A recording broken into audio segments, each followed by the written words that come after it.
Can a company's trustworthiness impact its profitability? According to one portfolio manager, it certainly can. Joining us now to explain a little bit more about this, Gitterman Wealth Management's Jordan Kimmel. Jordan, welcome back to the show. Break this down for me. How does it work? Is it sort of like corporate social responsibility?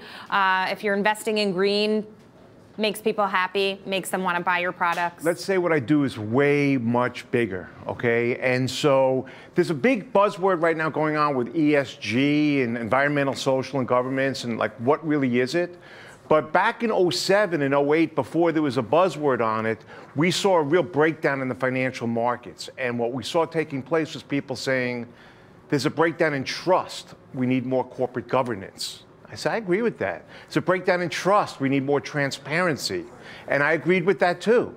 It says a breakdown in sustainability metrics. And I said, I agree with that too. So, years ago, Jackie, I created a multi-factor model that looked at quality of earnings. And I said, this is bigger because when the market does come back and the recession ends, the public trust has been broken. And I said, if you only harp on those companies with the worst stories and the worst criminals, the investors aren't coming back. So let's create a multi-factor model that actually looks and measures corporate trustworthiness and integrity. And that's what we've done. We've been live now for 6 full years.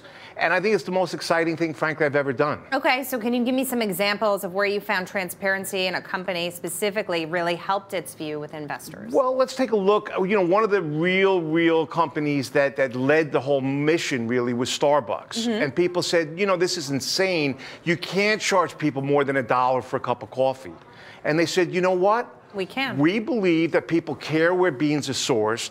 We believe that actually part-time employees should get health care. And we believe that actually good relationship with your community is important. All of a sudden, people use Starbucks as a hangout. So there's many examples of companies. But, Jackie, you mentioned corporate social responsibility.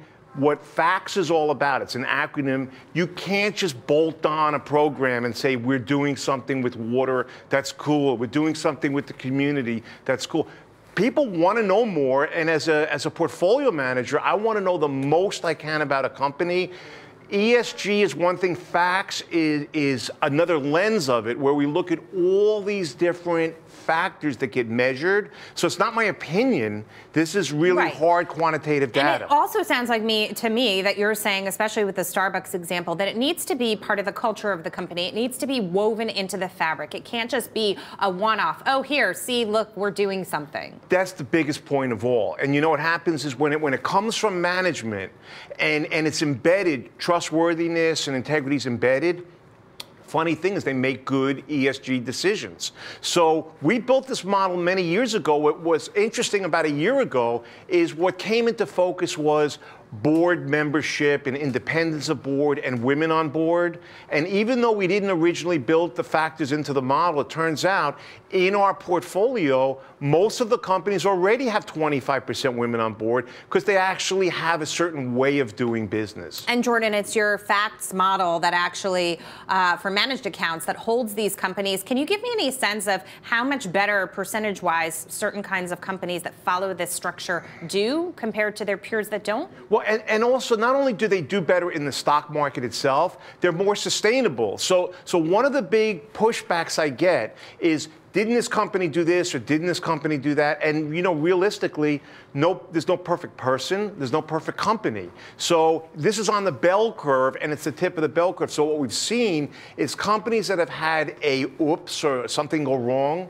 If you have a trust bank built already and individuals really trust you, they'll recover from that. They recover much faster. They're much more. What I think this is, it's another way of looking at quality. And the more factors you have, and the more pieces you could touch, we just screen out all the bad players. And people are saying, we don't want to invest in the stock market because these big bad companies all do bad.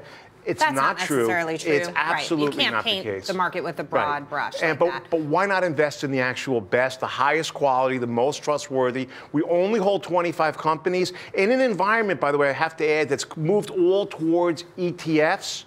This actually is granular. It looks at individual companies, and I think that's really important. Jordan, great to see you. Thank you so much. Great to be with you.